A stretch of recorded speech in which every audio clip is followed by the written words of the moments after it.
What's up? What's up? What's up? What's up, Agee? What's up, the real?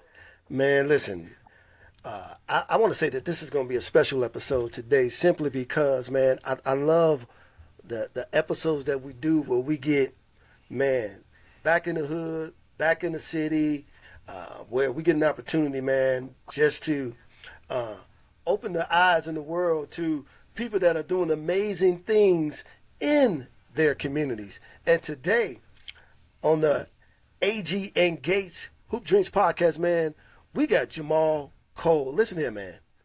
From Chicago. From Chicago, from the shop. DNA.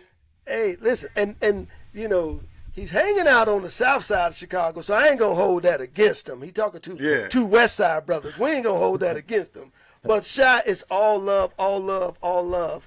But man, AG, he runs this organization, man, that's called My Block, My Hood, My City. And first of all, just those names alone letting you know he's doing real work. And what I love about the organization, what they are particularly targeting is to inspire youth. They are empowering communities because they're trying to build a better world. I love this. One block at a time. Man, we want to welcome to the Hoop Dreams podcast, Mr. Jahmal Cole. Welcome, my brother. It's an honor, man. Honor to talk to y'all. Finally, man. Been seeing y'all my whole life, man. Y'all inspired a whole generation. So it's an honor to be here. Thank you guys for having me on. I appreciate it, man. Thank you. Man, Awesome. glad you're here.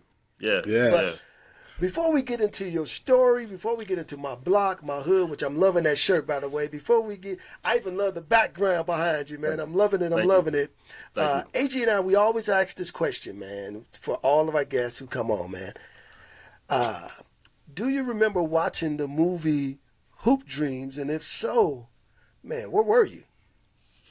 Yeah, of course I remember watching it, man. I was in poverty. I remember seeing the shoes y'all was wearing, and I was at Payless, you know, hooping in the fake Shacks and all the fake pennies and stuff.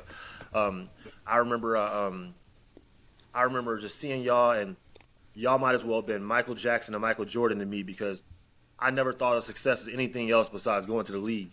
And y'all, man, y'all, I was around a bunch of dope boys when I was watching it because all my family was like in the streets. And so when I saw y'all, I was just like, I was so inspired, man. I was so inspired. And I'm still inspired right now. I can do that? Yeah, bro. I can do that? Yo, man, y'all crossovers, y'all, man. Y'all was Kobe before Kobe was Kobe, bro. Like, you already know. Like, y'all inspire people like that for me. That's what it was for me. Beautiful, beautiful.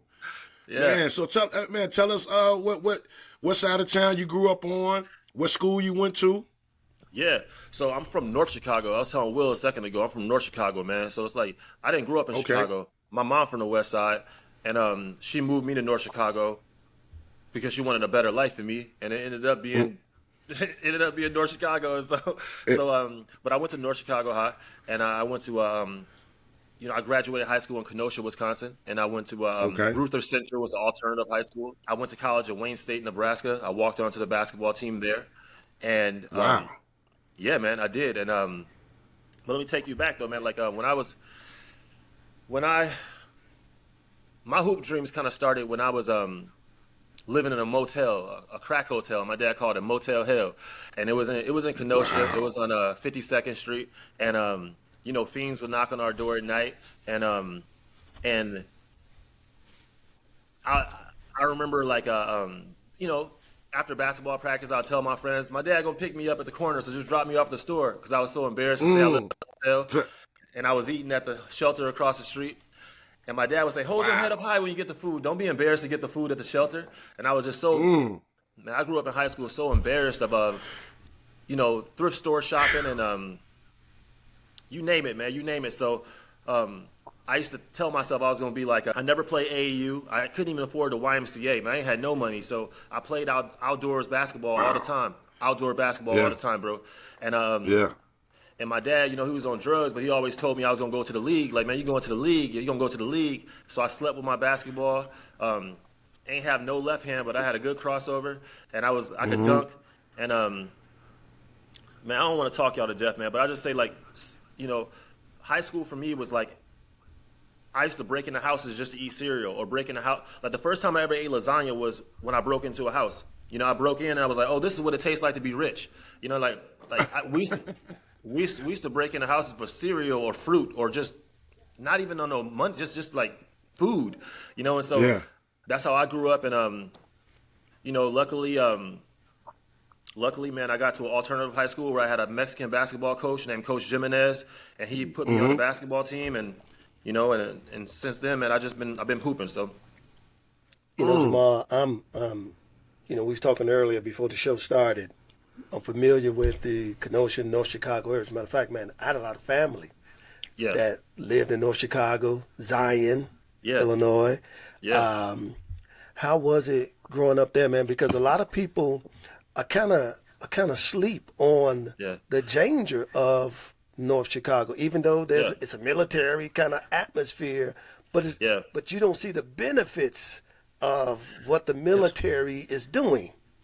Yeah, my dad was in the Navy. You know, before he got kicked out, he was in the Navy. You know, but I say it like this, man. It's a hood everywhere, you know, and if you know, you know. And I feel like you know, some people say, oh, my hood is more hood than yours, or I think white people laugh at people say stuff like that, like, oh man, your ghetto is more ghetto than this one. They laughing at us. So I put it like this, man. Like it's a, you know, it's a very under-resourced community. We have a poverty of imagination more so than a poverty of finance. Everybody grew up like this. Your mom give you a food stamp, your brother a food stamp, your sister a food stamp, and say, y'all spend 10 cents each and bring me back $2.70 so I can buy some bleach, because you can't use food stamps to buy basic toiletries. Everybody grew up like that. Right. So poverty is everybody grew up in poverty. So Zion, the Hebrons, I grew up there, North Chicago, but and everybody watched y'all on TV. I'm saying everybody, all the dope boys, everybody seen y'all, and so I probably grew up similar. The only difference is in Chicago proper.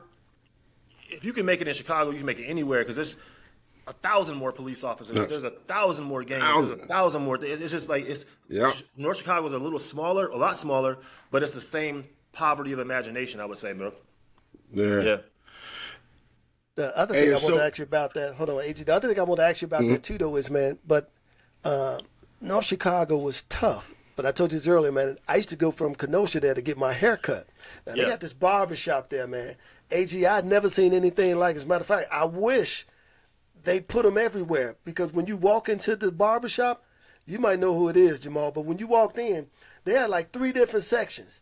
They had like the older people section, they had like the hip hop section, and then they had like, if you fit in between those 2 sections. But I never seen a barbershop like that before in my life, man. It was just tell people about the things, because Agee and I, man, we tell people this all the time. He grew up on the west side of Chicago.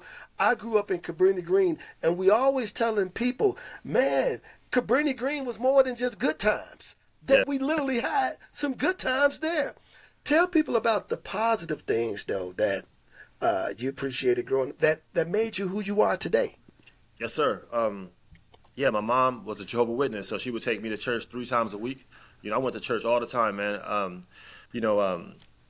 I was knocking on doors on the weekend. I didn't know that was going to help me be an activist growing up. I was always like, man, I got to knock on these doors with you. But she was teaching me how to be a community organizer.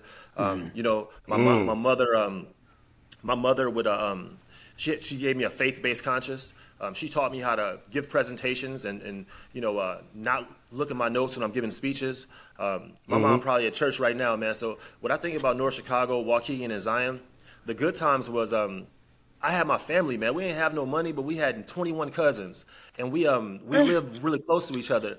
And we played John Madden together. We played Mortal Kombat together. We slept on floors together. My cousin went to Job Corps. I thought he was going to Harvard, man. I was like, man, yo, you leaving the hood, bro? You going to Harvard, bro? And so we had each other, man. I'm about to cry thinking about it, but it was and we all went to Chicago every weekend, because my whole family is from the west side of Chicago. So we'd go every weekend. We would jump in the back of the the Volkswagen and go to Chicago to hang out with our cousins. Go to Madison Avenue and just like, those are the times, man. Those were really good times for us growing up. So yeah. Hey, I was